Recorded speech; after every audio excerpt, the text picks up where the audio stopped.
নাগরিকদের ওপর ইসরায়েলি বর্বরতা চলছে। ত্রাণের লাইনে ফের দখলদারদের নির্বিচারে গুলি, একদিনে নিহত আরও 110 জন।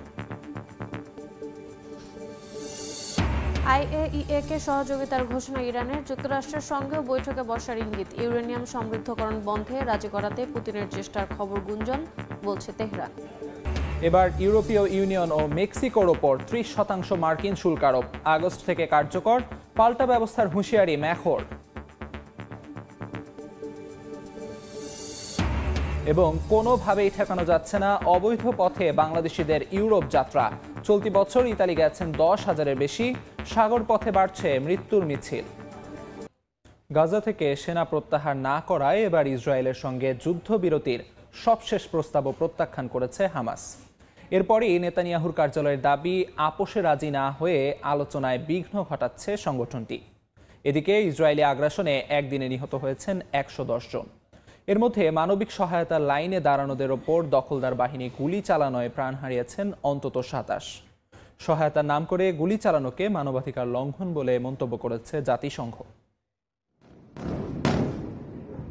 স্থানীয় সময় রোববার গাজার নুসেইরাত শরণার্থী শিবিরে ইসরায়েলি বোমা হামলায় প্রাণ হারান বেশ কয়েকজন। হামলা চলে দক্ষিণাঞ্চলের আল মাওয়াসিতেও। শনিবারও রাফার আল শাকুশা সহায়তা কেন্দ্রে ত্রাণ নিতে যাওয়া ফিলিস্তিনিদের ওপর নির্বিচারে গুলি চালায় দখলদাররা। চোখের সামনে সন্তানের লাশ দেখে কাঁদতে কাঁদতে ভেঙে পড়েন এক মা।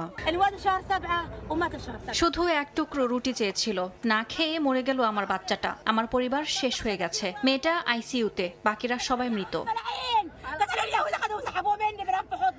জাতিসংঘ জানায়, গাজায় সহায়তা নিতে গিয়ে গত 6 সপ্তাহে প্রাণ গেছে অন্তত 798 জনের। তাদের বেশিরভাগই নিহত হয়েছেন গুলিবিদ্ধ হয়ে। সহায়তার নাম করে গুলি চালানো মানবাধিকার লঙ্ঘন বলে মন্তব্য করেছে সংস্থাটি।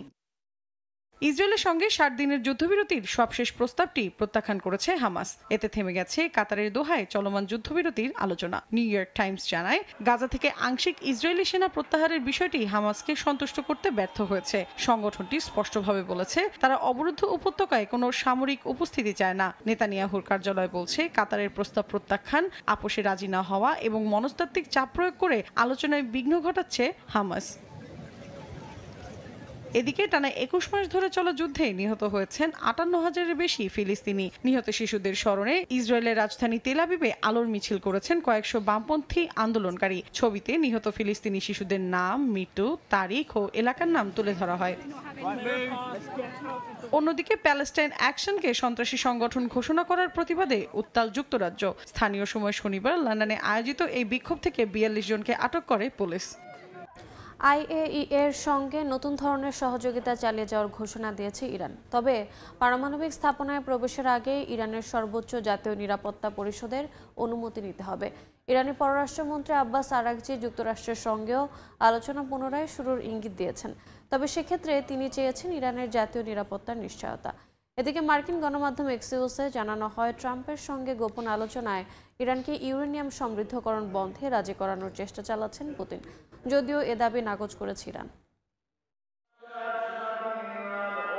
ইরান ইসরায়েলের 12 দিনের সামরিক সংঘাতে নেতানিয়াহু ট্রাম্পের পক্ষে একতরফা অবস্থান নেয় আন্তর্জাতিক পারমাণবিক সংস্থার সঙ্গে সব ধরনের সম্পর্ক স্থগিতের সিদ্ধান্ত নেয় ইরানের পার্লামেন্ট। এবার দেশটির পররাষ্ট্রমন্ত্রী আব্বাস আরাগচি জানান, আইএইএ এর সঙ্গে নতুন কাঠামোতে তেহরানের সম্পর্ক চলবে। স্থানীয় সময় শনিবার তেহরানে এক বৈঠক শেষে তিনি জানান, পার্লামেন্টে সদ্য পাশ হওয়া আইনে বলা হয়েছে, এখন থেকে আইএইএ এর সব অনুরোধ খতিয়ে দেখবে ইরানের জাতীয় সর্বোচ্চ নিরাপত্তা পরিষদ।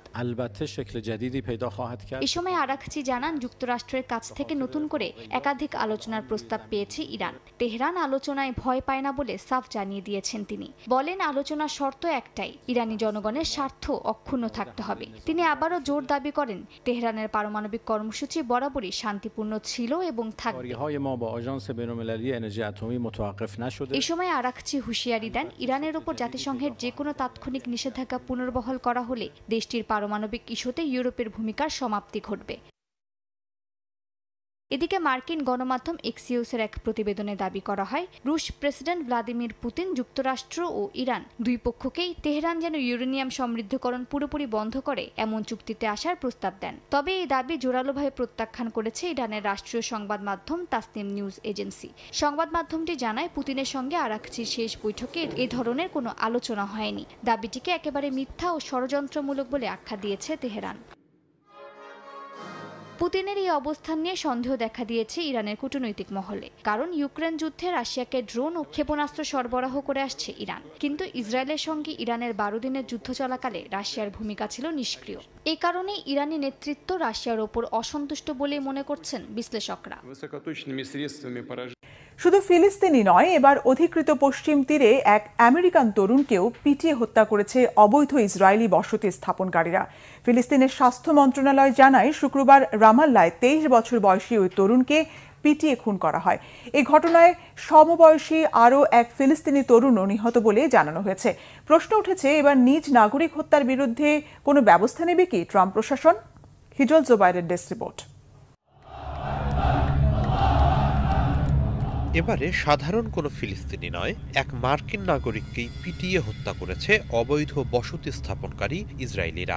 11 জুলাই অধিকৃত পশ্চিম তীরে ভয়াবহ এ ঘটনা ঘটে বলে জানিয়েছে নিহতের পরিবার, ফিলিস্তিনের স্বাস্থ্য মন্ত্রণালয় ও মানবাধিকার সংস্থাগুলো। সাইফ আল দিন মুসলাত নামের ফিলিস্তিনি বংশোদ্ভূত ওই মার্কিন নাগরিক যুক্তরাষ্ট্রের ফ্লোরিডা অঙ্গরাজ্যের ট্যাম্পা শহরের বাসিন্দা।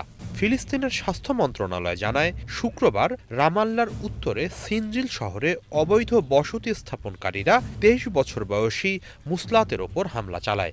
সারা শরীরে মারধর চালিয়ে তাকে হত্যা করা হয়।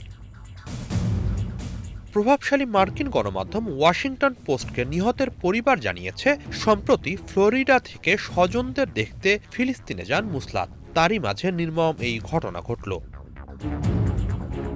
এদিকে যুক্তরাষ্ট্র এই মৃত্যুর ব্যাপারে অবগত বলে জানিয়েছে। রয়টার্সকে মার্কিন পররাষ্ট্র দপ্তরের একজন মুখপাত্র জানান, তারা পশ্চিম তীরে এক মার্কিন নাগরিকের মৃত্যুর তথ্য জানতে পেরেছে। তবে নিহতের পরিবারের গোপনীয়তার প্রতি সম্মান জানিয়ে ওই বিষয়ে আর কোনো মন্তব্য করতে অস্বীকৃতি জানান তিনি।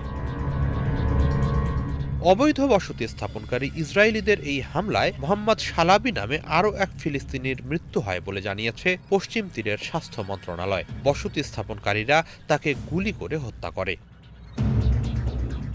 মানবাধিকার কর্মীরা বলছেন, তারা ধারাবাহিকভাবে পশ্চিম তীরের বিভিন্ন শহর ও পাড়ায় অবৈধ বসতি স্থাপনকারীদের হামলার ঘটনাগুলো নিয়ে অভিযোগ জানিয়ে আসছে। অনেক সময় পরিকল্পিতভাবে এসব হামলা চালানো হয় বলে অভিযোগ তাদের। মানবাধিকার কর্মীদের অভিযোগ, ইসরায়েলি সামরিক বাহিনী প্রায়ই এসব হামলার সময় বসতি স্থাপনকারীদের রক্ষা করে এবং ফিলিস্তিনিরা প্রতিরোধ দেখালে তাদের ওপর গুলি চালায়। জাতিসংঘ ও আন্তর্জাতিক মানবাধিকার সংস্থাগুলোর মতে, পশ্চিম তীরে জোরপূর্বক ইসরায়েলি বসতি স্থাপন আন্তর্জাতিক আইনের লঙ্ঘন। এটি ফিলিস্তিনিদের উচ্ছেদের একটি বৃহত্তর কৌশলের অংশ। গাজা যুদ্ধ শুরুর পর এ ধরনের হামলা ও দখলদারি বেড়েছে। ফ্রান্স ও অস্ট্রেলিয়ার মতো কিছু পশ্চিমা দেশ সহিংস বসতি স্থাপনকারীদের বিরুদ্ধে নিষেধাজ্ঞা আরোপ করলেও এসব বন্ধের কোনো নাম নিশানা নেই।